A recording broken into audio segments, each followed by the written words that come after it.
Hello, hello. We are going to do chapter 26, 27, and 28.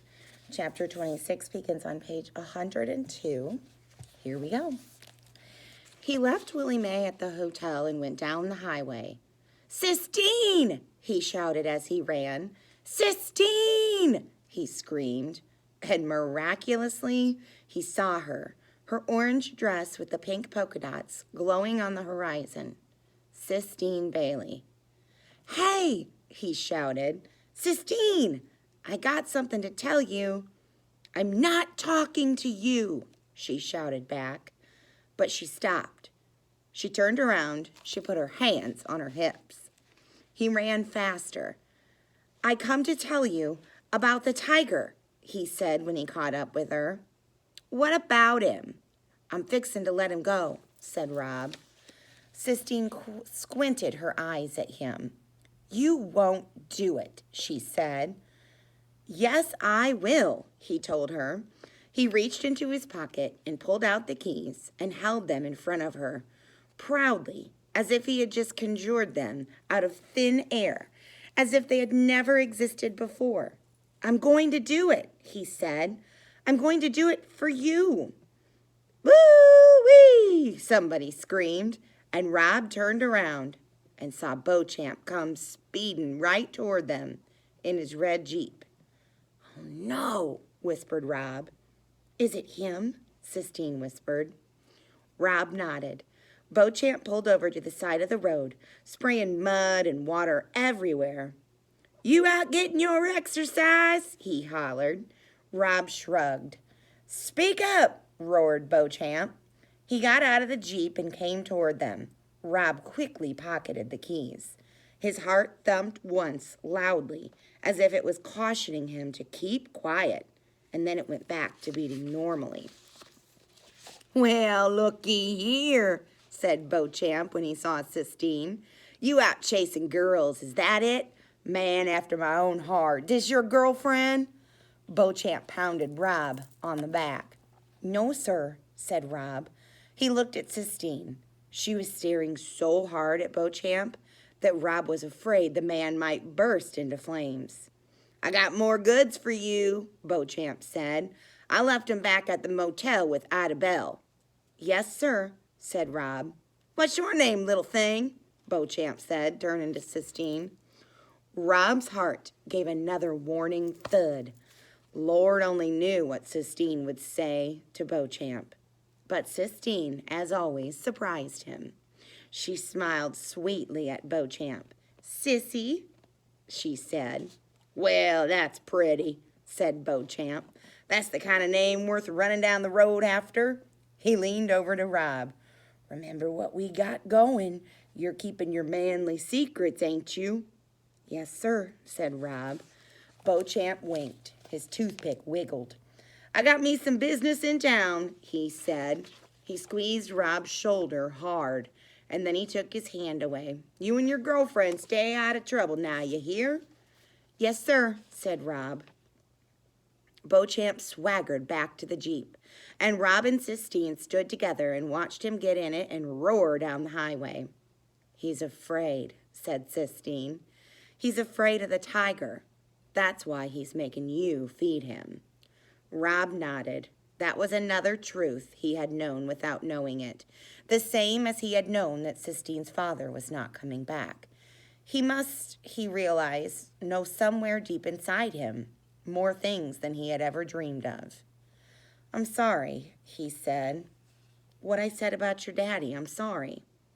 "I don't want to talk about my father," said Sistine. "Maybe he is coming to get you." "He's not coming to get me," Sistine tossed her head. "And I don't care. It doesn't matter. What matters is the tiger. Let's go. Let's go set him free." Chapter 27. The first key slid into the first lock so smoothly that it made Rob dizzy with amazement.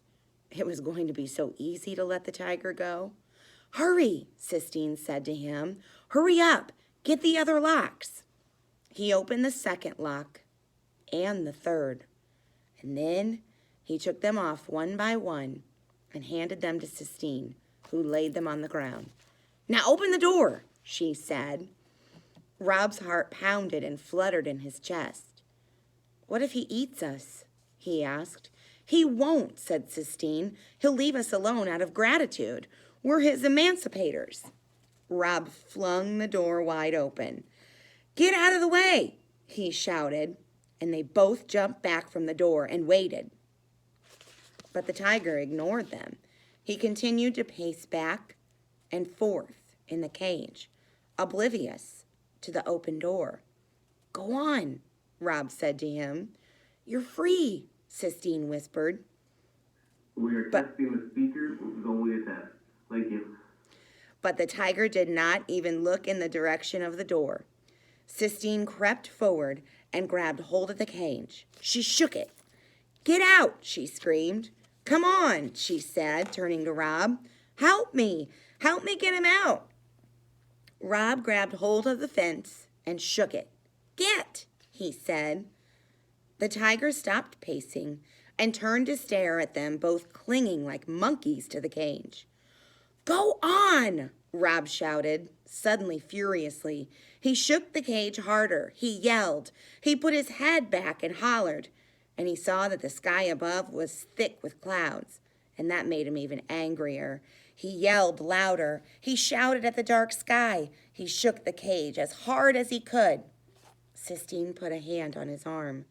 "Shh," she said. "He's leaving. Watch."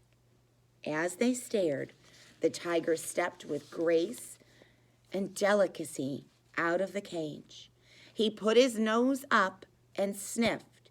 He took one tiny step and then another. Then he stopped and stood still. Sistine clapped her hands, and the tiger turned and looked back at them both, his eyes blazing. And then he started to run. He ran so fast it looked to Rob like he was flying. His muscles moved like a river. It was hard to believe that a cage had ever contained him. It didn't seem possible. The tiger went leaping through the grass, moving farther and farther away from Rob and Sistine. He looked like the sun, rising and setting again and again. And watching him go, Rob felt his own heart rising and falling, beating in time. Chapter 28. "Oh," said Sistine in that voice that Rob loved. "See," she said, "that was the right thing. That was the right thing to do." Rob nodded, but in his mind he saw a flash of green. He remembered what happened to Cricket. "What?" said Sistine, turning to him. "What are you thinking about?" Rob shook his head. "Nothing," he told her. "Robert!" The sound of his name came floating to them from the direction of the motel. "That's my dad," he said, confused. "That's my dad calling me."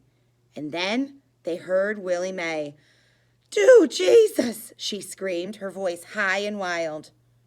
And then there was the crack of a gun.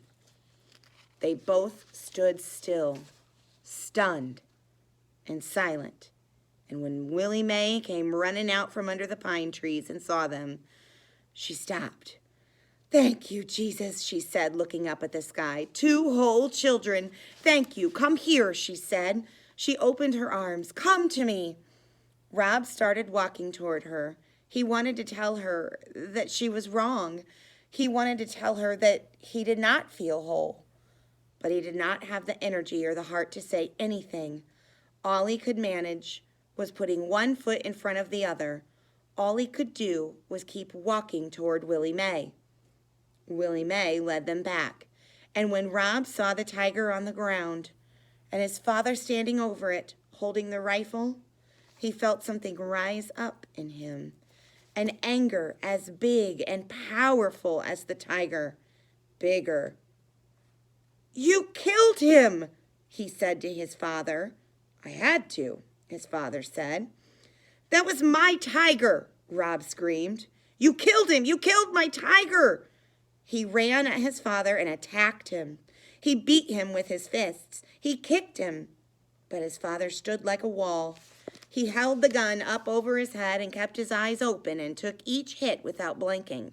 And Rob saw that hitting wasn't going to be enough, so he did something he thought he would never do. He opened his suitcase, and the words sprang out of it, coiled and explosive. "I wish it had been you," he screamed. "I wish it had been you that died. I hate you. You ain't the one I need. I need her. I need her." The world and everything in it seemed to stop moving.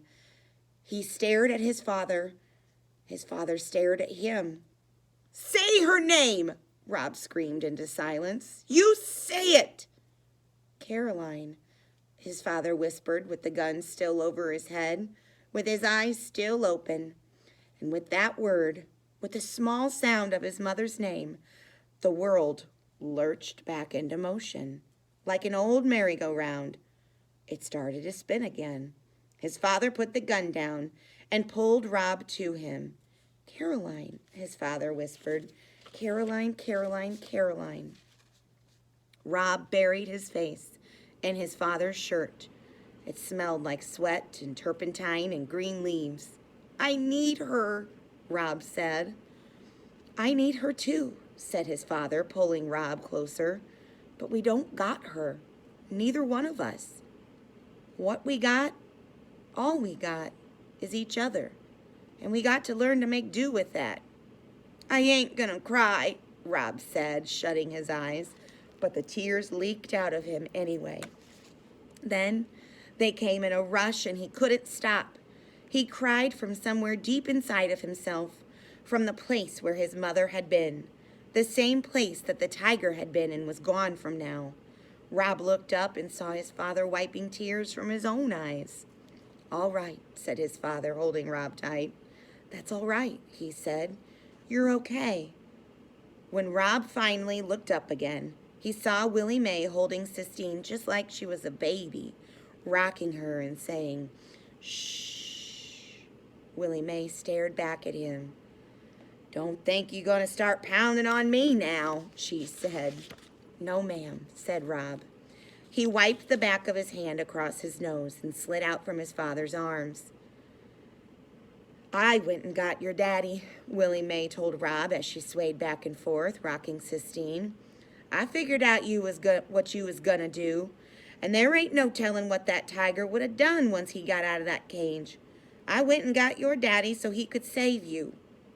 "Yes, ma'am," said Rob. He went and stood over the open-eyed tiger. The bullet hole in his head was red and small. It didn't look big enough to kill him. "Go ahead and touch him," said Sistine. Rob looked up. She was standing beside him. Her dress was twisted and wrinkled. Her eyes were red. Rob stared at her and she nodded. So he knelt and put out a hand and placed it on the tiger's head. He felt the tears rise up in him again. Sistine crouched down next to him. She put her hand on the tiger too. "He was so pretty," she said. "He was one of the prettiest things I have ever seen." Rob nodded. "We have to have a funeral for him," Sistine said. "He's a fallen warrior. We have to bury him right."